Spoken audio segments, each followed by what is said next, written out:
Zakaj ne nosite v dlaneh svojih src, ljudje? Zakaj vam niso vpisane v očeh vaše misli in želje?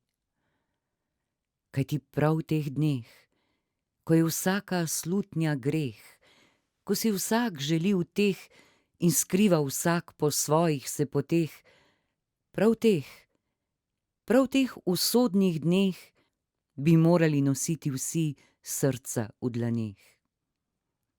In takrat bi se zavedeli, kaj naš up velja, kaj velja naš težki boj, da ni malo naših, da nas je nebroj. Ljudje, če v vaših bi očeh razbral, po kakšnih hodite poteh, in če vsakdo od vseh srca na dlan bi dal, da človek bi človeka prepoznal, takrat bi v hipu stari svet propal.